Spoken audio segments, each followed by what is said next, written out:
श्रीमन्महागणाधिपतये नमः। लक्ष्मीनारायणाभ्यां नमः। उमामहेश्वराभ्यां नमः। वाणीहिरण्यगर्भाभ्यां नमः।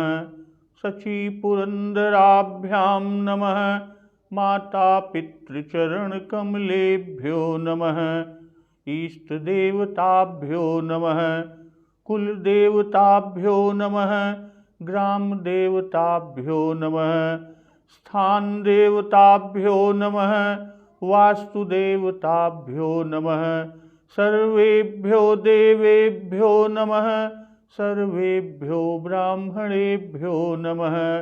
ओम सिद्धिबुद्धिसहिताय श्रीमन्महागणाधिपतये नमः।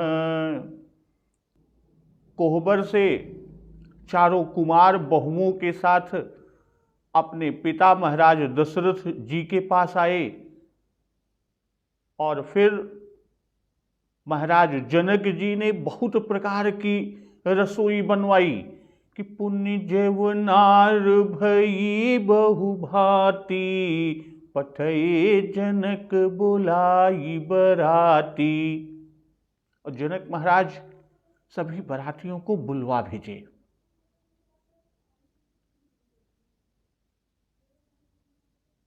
और आदर के साथ सबके चरण धोते हैं, सबको यथा योग्य पीढ़ों पर बैठाते हैं। और उसके पश्चात जनक जी अवधपति चक्रवर्ती महाराज दशरथ जी के चरण धुलते हैं कि सादर सबके पाय पखारे, जथा जोग पीढ़न बैठारे। धोए जनक अवधपति चरना, सिलु स्नेहु जाई नहीं बरना। महाराज चक्रवर्ती दशरथ जी के चरण धोए और जनक जी का सील और स्नेह वर्णन नहीं किया जा सकता। और उसके पश्चात बहुरी राम पद पंकज धोए, जेहर हृदय कमल महु गोए। उसके पश्चात प्रभु श्री रामचंद्र जी के चरण कमलों को धो रहे हैं। और वह चरण कमल जो भूत भावन भगवान शिव जी के हृदय कमल में छिपे रहते हैं। और तत्पश्चात तीनों भाइयों कि तीनों भाई राम सम जानी, धोए चरण जनक निज पानी। तीनों भाइयों भरत, लक्ष्मण और शत्रुघ्न जी को श्री रामचंद्र जी के समान जानकर जनक जी उनके भी चरण अपने हाथों से धो रहे हैं। और सबको उचित आसन दिया, फिर परसने वालों को बुलाया और आदर के साथ पत्तलें लगाई गईं। और जो चतुर विनीत रसोइये हैं, सुंदर स्वादिष्ट पवित्र दाल और भात तथा गाय का सुगंधित घी क्षण भर में सबके सामने परस दिए। अब उसी से आगे आज का प्रसंग। पंचकवल कर जेवन लागे, गारी गान सुनी अति अनुरागे। भांति अनेक परे पकवाने, सुधा सरिस नहीं जाहि बखाने। जब सबके सामने स्वादिष्ट और पवित्र दाल भात और गाय का सुगंधित घी परस दिया गया तो सब लोग पंचकौर करके, पंचकमल अर्थात प्राणाय स्वाहा, अपानाय स्वाहा, व्यानाय स्वाहा, उदानाय स्वाहा, समानाय स्वाहा, इन मंत्रों का उच्चारण करते हुए पहले 5 ग्रास लेकर भोजन करने लगे। अब भांति अनेक परे पकवाने, सुधा सरिस नहीं जाहि बखाने। और अनेकों तरह के अमृत के समान स्वादिष्ट पकवान परसे गए, इनके साथ साथ इनको कुछ और परसा गया। गारी गान सुनियति अनुरागे, कि गाली का गाना सुनकर, ये भी तो उन्हें परसा गया। गाली का गाना सुनकर वे अत्यंत प्रेम मग्न हो गए। अपरुसन लगे सुआर सुजाना, बिंजन विविध नाम को जाना। जो चतुर रसोइये हैं, तो इन चतुर रसोइयों ने नाना प्रकार के व्यंजन परसे, उनका नाम कौन जानता है।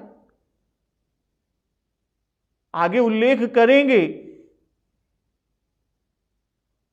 कि चारि भांति भोजन विधि गाई, एक एक विधि बरनी न जाई।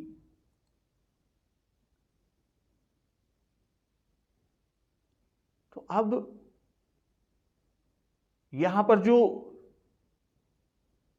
चार भांति भोजन की बात कर रहे हैं कि शास्त्रों में भोजन की विधि चार प्रकार की बताई गई है, और उनमें से एक एक विधि के व्यंजनों का भी वर्णन नहीं हो सकता। छरस रुचिर व्यंजन बहु जाति, एक एक रस अगणित भांति। और यहां कह रहे हैं कि छवों रसों के बहुत प्रकार के सुंदर व्यंजन हैं, जिनमें से एक एक रस के अगणित प्रकार हैं।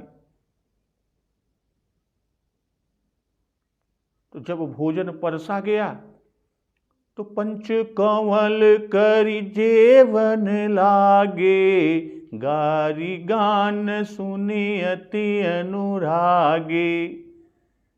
भाई 5 ग्रास अन्न जो स्मृति के अनुसार खाने के पूर्व, स्मृतियों का जो उल्लेख है कि कुत्ते, पतित, कोढ़ी, रोगी, कौवे आदि के लिए अलग निकाल दिया जाता है, और यह कृत्य पंच महायज्ञों में से चौथे यज्ञ यानी भूत यज्ञ का, जिसे बलि वैश्य देव भी कहते हैं, उसका अंग माना जाता है। इसी को अग्रासन भी कहते हैं। आज के सामान्य रूप में कहते हैं भैया अग्रासन निकाल दे। तो इसमें गृहस्थ पाकशाला में पके अन्न से एक एक ग्रास लेकर मंत्र पूर्वक घर के भिन्न भिन्न स्थानों में काक आदि प्राणियों के लिए भूमि पर रखता है, वही अग्रासन पंचकवल। और दूसरी तरफ कि जो प्राणाय स्वाहा, अपानाय स्वाहा, व्यानाय स्वाहा, उदानाय स्वाहा, समानाय स्वाहा, इन मंत्रों का उच्चारण करते हुए जो पहले 5 ग्रास लेकर भोजन शुरू करते हैं, ये भी पंचकवल कहा गया। तो यहां बिना पंचकवल यानी बलि वैश्य देव किए भोजन नहीं करना चाहिए। बाबा गोस्वामी तुलसीदास जी ये उपदेश दे रहे हैं। इससे स्मार्त धर्म को पुष्ट कर रहे हैं। अभी तो केवल दाल भात और घी ही परसा गया और लोग भोजन करने लगे। पंचकवल भी इन्हीं 3 व्यंजनों का किया गया। भाई आगे तो अभी बहुत व्यंजन आपको मिलेंगे। 4 भांति भोजन विधि गाई, और उसके बाद छरस रुचिर व्यंजन बहु जाति, किंतु यहां तो 3 ही चीजें परसी गई, दाल भात और घी, और इन्हीं का पंचकवल भी किया गया। तो भोजन करने की यही विधि होगी कि केवल दाल भात घी भोजन करने लगे, यह लोक रीति है। दाल और भात मिलाकर खाया जाता है। शादी ब्याह में जो भट खवाई या भात की रस्म होती है, इसमें नाते में मेल मिलाप बना रहे, और घी इसलिए मिलाते हैं जिससे स्नेह बना रहे। इसी से पहले दाल भात घी परसा गया और खिलाया गया, और यही खिलाया जाता है। तोड़ने वाली कोई वस्तु पहले नहीं परसी जाती, और न ही कोई कड़वी वस्तु परसी जाती है कि जिससे नाता टूटे ना और कड़वापन या वैमनस्य ना हो। तो विवाह में यह रीति भोजन के प्रारंभ में की जाती है। जब कुछ भोजन हो चुकता है, कर चुके होते हैं, तब और सब व्यंजन परसे जाते हैं। तो गारी गान सुने अति अनुरागे, गाली का गान, जो गालियों का गाना गाया जाता है, वो सुनकर सबको बड़ा आनंद हुआ कि गारी मधुर स्वर देहि सुंदर व्यंग्य वचन सुनावही, भोजन करहि सुर अति विलंब विनोद सुनि सचुपावही। ये भूत भावन भगवान शिव शंकर और माता पार्वती के विवाह का कि जेवत जो बढ़ऊ आनंद सो मुख कोटि हूं न परे कहो। तो उसी तरह यहां पर भी गाली के गाने को सुनकर सबको बड़ा आनंद मिलता है। अब भांति अनेक परे पकवाने, सुधा सरिस नहीं जाहि बखाने। भाई दाल भात खाने के पीछे मीठे पकवान परसे गए।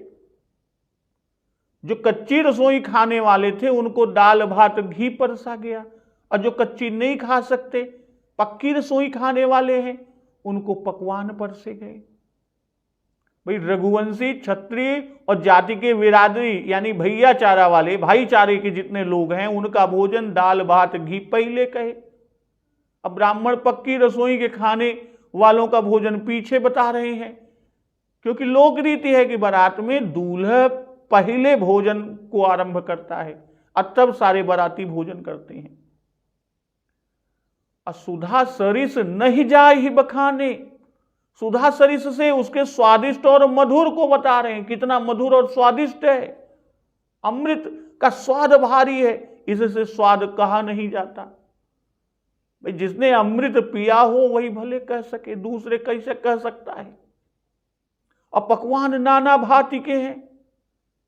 अगवानी के समय जो पकवान भेजे गए थे, ऐसा मालूम होता है कि वैसे ही पकवान इस समय भी परसे गए, क्योंकि उस समय कहा था कि भरे सुधा सम सब पकवाने, नाना भांति न जाहि बखाने। वैसे यहां पर कह रहे हैं कि भांति अनेक परे पकवाने, सुधा सरिस नहीं जाहि बखाने।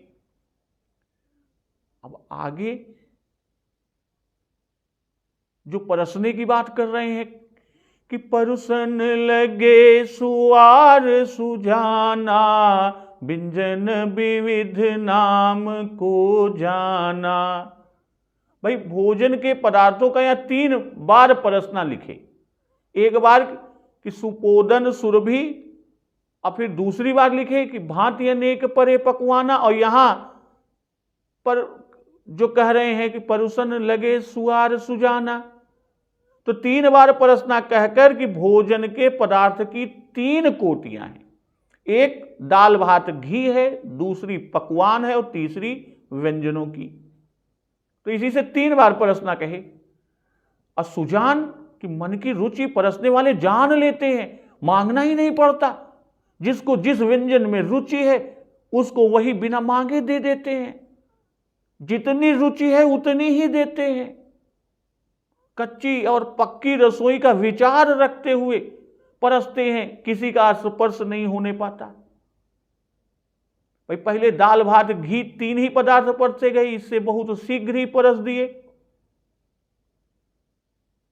अब लगे कहकर परसने में विलंब को बता रहे हैं, क्योंकि व्यंजन विविध प्रकार के हैं, अब विलंब का कारण भी है। और दूसरी तरफ की गाली का गाना, गाली गान में बारातियों को आनंद मिल रहा है, तो वे भोजन करने में भी विलंब लगा रहे हैं, धीरे धीरे खाता है, गाली का आनंद लेता है। और वैसे ही इधर भी धीरे धीरे परसा भी जा रहा है। इसी तरह उमा शंभु विवाह में उल्लेख है कि भोजन करहि सुर अति विलंब, विनोद सुनि सचुपावही। अब व्यंजन विविध कि इनकी गिनती नहीं हो सकती। नाम को जाना, कोई नाम भी नहीं जान सकता। जनकपुर में जो व्यंजन परसे गए, मुनियों के ग्रंथों में उनके नाम नहीं लिखे हैं, तब हम कैसे लिख दें? बाबा गोस्वामी तुलसीदास जी कह रहे हैं, और चारि भांति भोजन विधि गाई, एक एक विधि बरनी न जाई। भाई पाक शास्त्र में 4 प्रकार की विधि कही गई है, और वो यह भक्ष्य, भोज्य, चोष्य, लेह। ऐसा उल्लेख है कि भक्ष्यम भोज्यम तथा चोष्यम लेह्यम चैव चतुर्विधम। भक्ष्य अर्थात अनेक प्रकार के साग, भोज्य अर्थात पूरी कचौरी मोहन भोग। भाई भक्ष्य वह वस्तु है जो दांत से काट कर खाई जाए।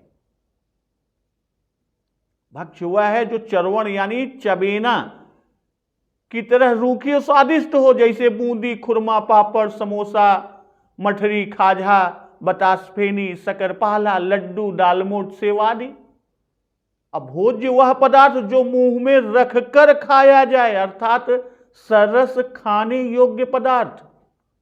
इसमें दाल, भात, रोटी, पूरी, मालवा, मालपुआ, अमरती, जलेबी आदि है। अचोष्य वह है जो चूस कर खाया जाए, रस वाले पदार्थ इसमें सारे आते हैं। जैसे यहां पे पदार्थ जो यानी पीने वाले हैं वो भी इसी में गिने जाते हैं। किसमें? चोष्य में। जैसे दूध, शिखरन, लस्सी, मीठा, रायता आदि। भाई सालन, साग, भाजी, तरकारी को चोष्य में कुछ टीकाकार और संतजन रखते हैं। और लेह वह पदार्थ है जो चाटे जाते हैं, जैसे चटनी, फरीनी, अचार आदि। तो यहां भोजन की 4 विधियां कहकर आगे छरस व्यंजन भी कहते हैं कि छरस रुचिर व्यंजन बहु जाति, एक एक रस अगणित भांति। भाई व्यंजन बहुत जाति के हैं, एक एक व्यंजन एक एक रस के अनेक अनेक भांति के हैं। पकवान अनेक भांति के, व्यंजन अनेक भांति के, विधि अनेक भांति की, कि एक एक विधि बरनी न जाई। और रस अनेक भांति के, कि एक एक रस अगणित भांति। और कहते हैं छरस कि कटुकम लवणम चैव तिक्तम मधुरमेव च, आम्लश्चैव कषायम च, खड विधाश्च रसा स्मृता। अर्थात कटु, लवण यानी नमकीन, तिक्त, मधुर, अम्ल और कसाय, ये 6 रस हैं। कटु, अच्छा वो रस कटु में क्या है? कड़ुआ, जैसे कि मिर्च या मिर्चा आदि का स्वाद। तिक्त, तीता। कटु और तीता में भेद है। तिक्त जैसे नीम, चिरायता, गुर्च आदि का स्वाद है, और यह स्वाद कुछ अरुचिकर होता है। और कटु स्वाद चरफरा और रुचिकर होता है, जैसे सोंठ, मिर्च आदि। अमिल, तास, हरदी, कटुकी, ब्राह्मी आदि तिक्त वर्ण के अंतर्गत आते हैं। आजकल कटु और तिक्त प्रायः एक ही अर्थ में व्यवहृत हो लेते हैं। और आम्ल, आमले का स्वाद यानी खट्टा जो होता है वो भी इसी में आता है। और कसाय रस, कसैला, बकठा, जिसके खाने से जीभ में एक प्रकार की ऐंठन व संकोच मालूम हो, जैसे हड़, बहेड़ा, सुपारी आदि का स्वाद। तो खटरस में तिक्त और कसाय तो स्वाद में अच्छे नहीं होते, पर व्यंजन जो बने हैं, व्यंजन जो इन रसों से बने हैं, वे सुंदर हैं, स्वादिष्ट हैं और रुचिकर हैं। अजेवत देहि मधुर धुनि गारी, लैलई नाम पुरुष अरु नारी। भोजन करते समय पुरुषों और स्त्रियों के नाम ले लेकर मधुर स्वर से गाली दे रही हैं, या यूं कहें कि गालियां गा रही हैं। वही शादी के समय भोजन पर यह गारी गाई जाती है, वो आज भी प्रचलन में है। असमय सुहावनी गारी बिराजा, हसत राउ सुनि सहित समाजा। समय की गाली भी सुहावनी और सुहाती है, और उन्हें सुनकर राजा राज समाज अपने पूरे समाज सहित हंसते हैं।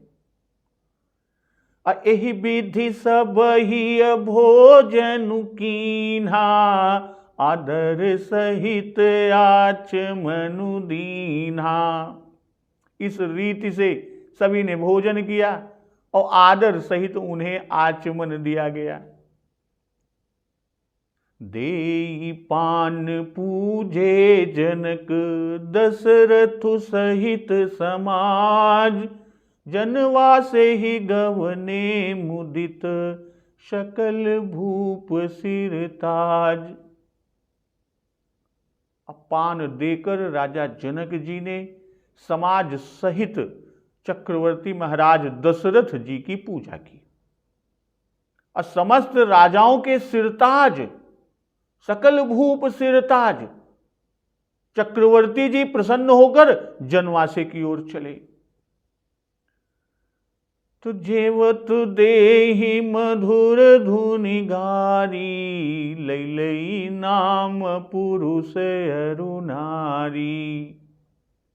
भाई भोजन में पहले प्रारंभ में गान होता है, और अंत में अर्थात जब कुछ भोजन कर चुकते हैं तब भी गालियां गाई जाती हैं। और पंच कवल कर जेवन लागे, गारी गान सुनी अति अनुरागे। तो यह भोजन के प्रारंभ के समय की गालियां, कब बात कर रहे हैं? अजेवत जेहि, जब कहते हैं कि जेवत देहि मधुर धुनि गारी, यह अंत की गाली का गान है। अब मधुर धुनि कि कठोर ध्वनि से गाली कठोर या कटु हो जाती है, उसमें शोभा ही नहीं रहती। अब मधुर स्वर से व्यंग्य युक्त गाली देना अमृत के समान माना जाता है। कठोर ध्वनि से व्यंग रहित गाली देना विष के समान है। और कैसे गाली दे रही हैं? लई लई नाम पुरुष अरु नारी। भाई जनकपुर में पुरुषों और अयोध्या की स्त्रियों के नाम ले लेकर गाली देती है, और ऐसा व्यंग से कहते हैं। जैसा भूत भावन भगवान शिव शंकर मां पार्वती के विवाह के समय का उल्लेख है कि गारी मधुर स्वर देहि, सुंदर विंग्य वचन सुनावही। और यहां लई लई नाम पुरुष अरु नारी, यानी राजा जनक उनके भाई और परिवार के पुरुषों का नाम लेकर उनके साथ कौशल्या, कैकेयी, सुमित्रा आदि रानियों, बरातियों की स्त्रियों का संबंध वर जोड़ा मिला मिलाकर गाती थी। राजा और सभी बरातियों को गाली देती थी। असमय सुहावनी गारी बिराजा, हसत राउ सुनि सहित समाजा। गालियां वास्तव में कहें तो न तो सुहावनी होती हैं और न किसी को सुहाती हैं, वे सदा असुहावनी ही होती हैं। और गाली देने से शोभा भी नहीं होती, गाली देत न पावहु शोभा। इसी से कहते हैं समय सुहावनी, यानी जब गाली का गान या गाली गाई जा रही है, ये विवाह आदि के समय होता है, तब गाली भी सुहावनी अर्थात सुखद होती है और शोभा भी देती है। अगर कहीं किसी के विवाह में इस तरह की मधुर गालियां न मिले तो बाराती कहते ओहो इनके घर वालों को तो कुछ आता ही नहीं है, तो वो भी जरूरी है। अब मधुर ध्वनि से गाई जा रही है, इससे सुहावनी अर्थात श्रवण सुखद है, कानों को सुनने में कर्णप्रिय है। और स्त्री पुरुषों का नाम ले लेकर व्यंग से गाली दे रही है, इसी से विशेष शोभित है। हसत राउ सुनि सहित समाजा, भाई सहित समाज हंसने का भाव कि स्त्रियां राजा को समाज सहित गालियां दे रही हैं, इसी से सब समाज भी हंसता है। जब गाली का गान हुआ तब अनुरक्त हो गए कि गारी गान सुनियति अनुरागे, और जब स्त्री पुरुषों का नाम ले लेकर गाली देने लगी तब व्यंग सुनकर हंसी आ जाती है। अब कुछ संत टीकाकार विद्वज्जन कहते हैं कि स्त्रियां गाली गाते गाते श्री राम जी की छवि देखकर भूलकर उल्टी गाली गा गईं। अर्थात जनकपुर की स्त्रियों में से किसी का संबंध अवधेश जी से लगा गई। इसी पर सबके सब हंस पड़े और गाते गाते रुक गई तो सब हंस पड़े। बस अब चुप गए, इतने गारी रही। तो रनवास की सखियां महाराज दशरथ को गाली देती हैं कि राम लला श्याम है और आप गोरे जान पड़ते हैं, कि वे तुम्हारे पुत्र नहीं। तब महाराज ने कहा कि हमारे यहां पृथ्वी में हल चलाकर संतान नहीं पैदा की जाती। और ऐसा कहकर समाज सहित चक्रवर्ती महाराज दशरथ जी हंस पड़े। तो यही विधि सब ही भोजन कीन्हा, आदर सहित आचमनु दीन्हा। भाई यही विधि सब ही भोजन कीन्हा, कि जिस विधि से राजा ने भोजन किया उसी विधि से सब ने किया। भाई राजा चारों भाई श्री राम, भरत, लक्ष्मण, शत्रुघ्न और समस्त बारात को बता रहे हैं, क्योंकि सबही में राजा आदि नहीं तो उनका आचमन कराना फिर पृथक कहना चाहिए था। कराने वाले सबको आचमन के लिए जल दे रहे हैं, आदर सहित आचमन दीन्हा। तो देई पान पूजे जनक, दशरथ सहित समाज। जनवासे ही गवने मुदित, सकल भूप सिर ताज। पूजा प्राय जल, फूल, फल इत्यादि का देवी या देवता, महात्मा आदि पर चढ़ाने या उनको समर्पण करने का नाम है। पर इसका प्रयोग आदर सत्कार के अर्थ में भी होता है। इसमें भोजन के पश्चात भेंट आदि कुछ दी जाए वो भी आ जाती है भाई। और अतर फूल आदि की खातिर भी करना आ जाता है। तो पूजे अर्थात फूलमाला पहनाया, अतर चंदन लगाया आदि। और सहित समाज, जैसा आदर सत्कार दशरथ जी का किया वैसा ही पूरे समाज का किया। जो पदार्थ किसी राजा को प्राप्त नहीं वह सब इनको प्राप्त है, चक्रवर्ती महाराज दशरथ जी। फिर भी ये श्री जनक जी की पहुनाई से मुदित हो रहे हैं। तो नित नूतन मंगलपुर माही, निमिष सरिस दिन जामिनी जाही। बड़े भोर भूपति मनि जागे, जाचक गुण गण गावन लागे। और जनकपुर में नित्य नए मंगल हो रहे हैं।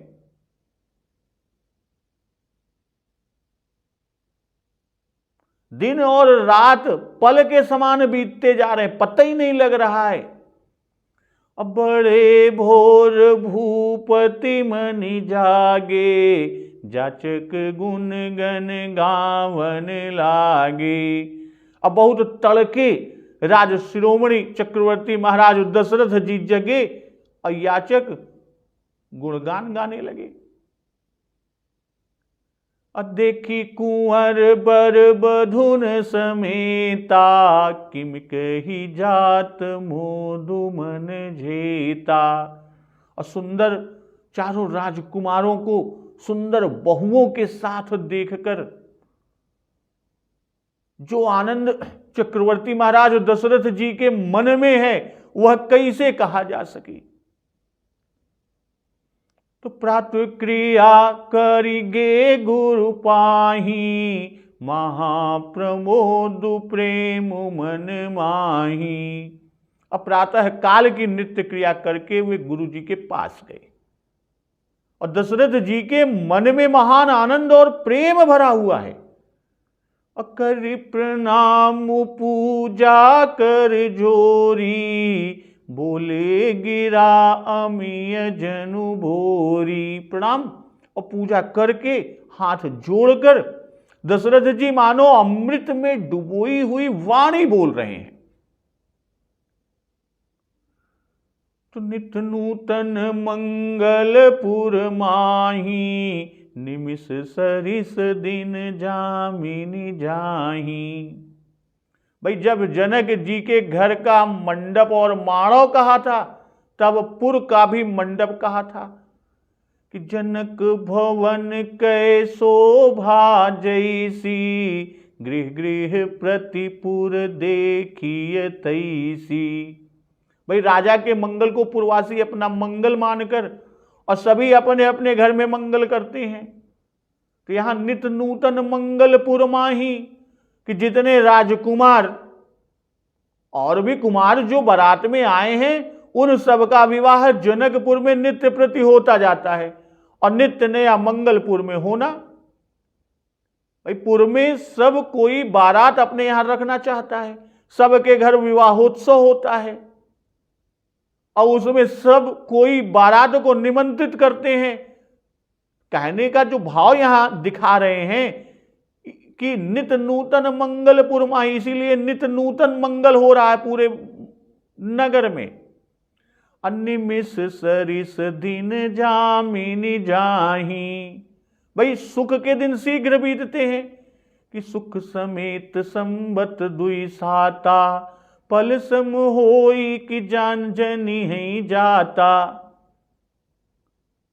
इधर कह रहे हैं जब चक्रवर्ती महाराज दशरथ जी जगते हैं कि बड़े भोर भूपति मनि जागे, जाचक गुण गण गावन लागे। बड़े भोर अर्थात एक पहर रात के रहे, 3 पहर रात बीतने पर जो चौथा पहर आता है उसकी गिनती बड़े भोर में होती है। रात 3 ही पहर की मानी जाती है, इसीलिए त्रियामा रात्रि का एक नाम ही है। इसी से चौथा पहर भोर में गिना जाता है। अब भूपत मणि अर्थात सब राजाओं में श्रेष्ठ, याचकों ने राजा का उदार गुण आंखों से देखा है कि विवाह के समय उन्होंने ऐसा दान दिया कि याचकों के लिए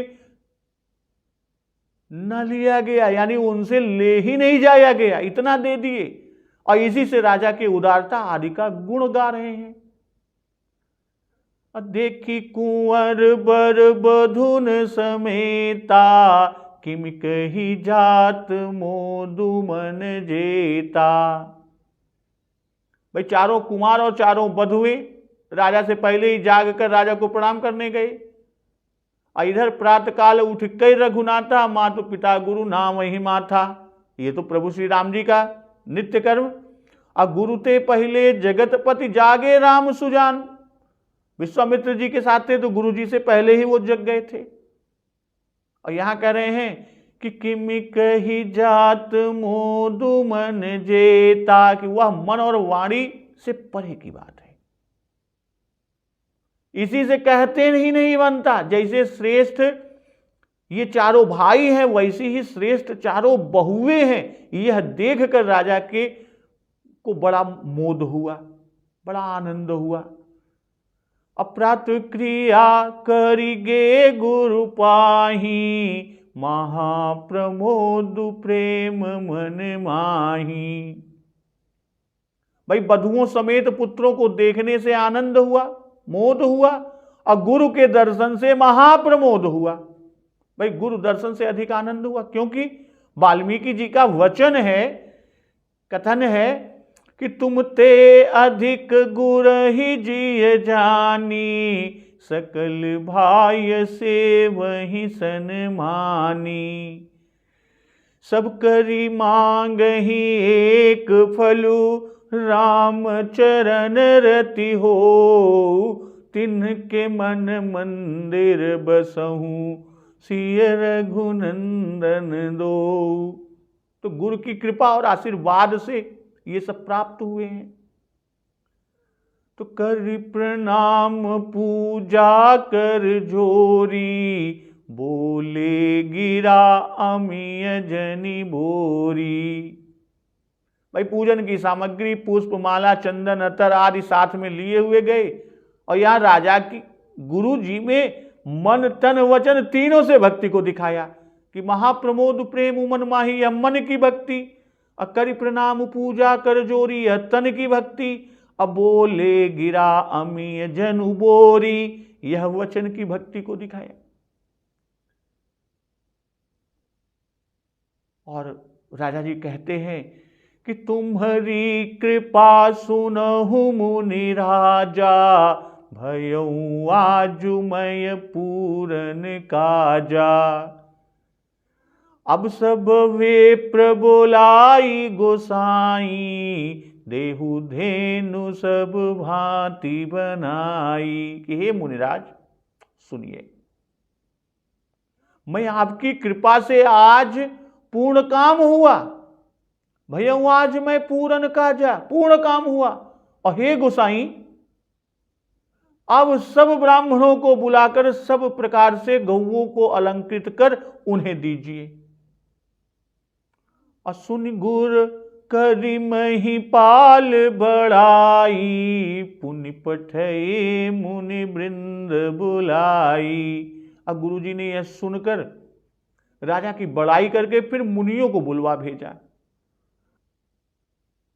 वामदेव अरुदेव ऋषि, वाल्मीकि जाबाल, आए मुनि बर निकर तब, कौशिकादि तपशाली। वामदेव, देवर्षि नारद, वाल्मीकि, जाबाली और विश्वामित्र आदि तपस्वी श्रेष्ठ मुनियों के समूह आए। तो यहां कह रहे हैं राजा दशरथ जी कि तुम्हारी कृपा सुनहु मुनि राजा, भयऊ आज मैं पूरन काजा। पूरन काजा यानी पूर्ण काम, सफल मनोरथ यानी कृतकृत्य हुआ। अब मुनिराज कि जैसे आप बड़े हैं वैसे ही आपकी कृपा भी बड़ी है। और कृपा की बड़ाई कहने के लिए ही यहां मुनि की बड़ाई की। जैसे आगे विश्वामित्र जी से कहे कि यह सब सुख मुनि राज तव, कृपा कटाक्ष प्रसाव। भाई कृपा कटाक्ष के प्रसाद से यह सब सुख हुआ। अपूरन काजा कहने का भाव, राजा के मन में यह कामना रही है कि हमारे पुत्रों के योग्य उन्हीं के अनुरूप पुत्र वधुएं मिले। तो अब यह कामना पूर्ण हो गई। और आज सवेरे प्रातः काल ही बहुओं सहित पुत्रों को देखा है।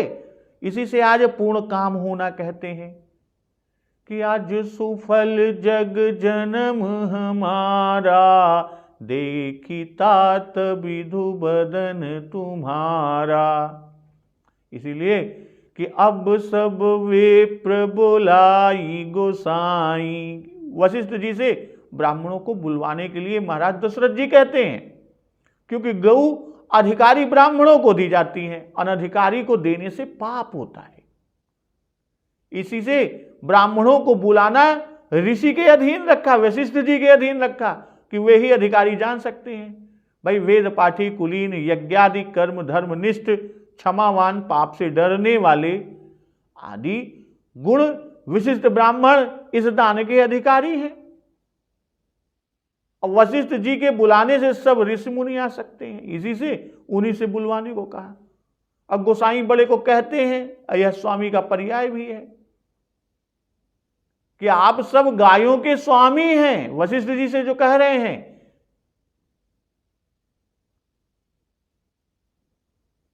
कि अब सब विप्र बुलाई गोसाई, कि आप सब गायों के स्वामी हैं, जिसको आप चाहें उसको दें। देहु धेनु यानी संवत्सर दूध देने वाली गऊ को धेनु कहते हैं। राजा ने गायों की संख्या नहीं की, क्योंकि वशिष्ठ जी जानते ही हैं कि मंडप तले 4 लक्ष गौ का संकल्प राजा कर चुके हैं। और सब भांति बनाई कि 4 लक्ष बर धेनु मंगाई, काम सुरभि समशील सुहाई, सब विधि सकल अलंकृत कीन्ही। भाई सुवर्ण के श्रृंग यानी सींग, सींगों में पहनाकर, तांबे की पीठ, चांदी के खुर, सुवर्ण दोहिनी, मणि पुष्पों की माला, ओढ़नी का बढ़िया वस्त्र आदि यानी सब भांति से बनाओ और श्रृंगार करके उनको देने की बात कही।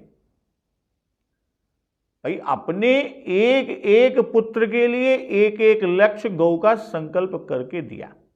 इस तरह 4 लक्ष गौएं दी। इन गौओं की सींगें सोने की मढ़ी थी, सब सवत्सा और भरी पूरी थी, साथ में कासे की दोहनी भी थी। तो सुनि गुर कर महिपाल बड़ाई, पुण्य पठये मुनि वृंद बुलाई। भाई पृथ्वी का पालन पोषण धर्म लेकर राजा की बड़ाई की है कि पृथ्वी का पालन धर्म से होता है। और राजा की धर्म में अत्यंत श्रद्धा को देख मुनि ने राजा की प्रशंसा भी किया और कहा कि हे महिपाल, आप ऐसा क्यों न कहें, आपके ही धर्म से पृथ्वी का पालन हो रहा है। श्री राम जी ने भरत जी से कहा है कि भरत भूमि रह राउरी राखी, और यहां वशिष्ठ जी ने राजा को महिपाल कहकर वही भाव को दिखाया। भाई राजा की बड़ाई करने के पीछे का भाव कि मुनि राजा के अमृत समान वचन सुनकर इतने प्रसन्न हुए कि मुनि राजा की बड़ाई करने लगे, प्रशंसा किए बिना रहा ही नहीं गया। राजा ने कहा था कि अब सब वे प्रबोलाई गोसाई, देहु धेनु।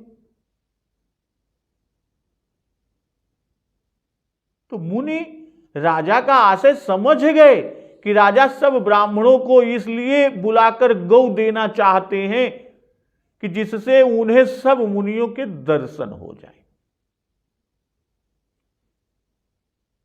और सबसे आशीर्वाद मिले, नहीं तो सब मुनियों के यहां गाय भेज देते। इसलिए वशिष्ठ जी प्रसन्न हो रहे हैं। तो वामदेव अरुदेव ऋषि वाल्मीकि जाबाल, आए मुनि बर निकर तब कौशिकादि तपसाल। तब वामदेव, देवर्षि नारद, वाल्मीकि, जाबाली, विश्वामित्र आदि तपस्वी श्रेष्ठ मुनियों के समूह आए। भाई राजा ने सबको प्रणाम किया, प्रेम सहित पूजन किया। भूदेव ब्राह्मणों को दिया। राजा बहुत तरह से विनती कर रहे हैं, ब्राह्मणों से उन्हें क्या आशीर्वाद मिलता है। इस प्रसंग का अमृत बहाव जो चलेगा उसका रसपान हम लोग अगले दिवस की कथा में करेंगे। तो एक बार जोर से बोलिए, सियावर रामचंद्र की जय, पवन सुत हनुमान की जय, जगत जननी मां जगदम्बा की जय, गुरुदेव भगवान की जय, उमापति महादेव की जय।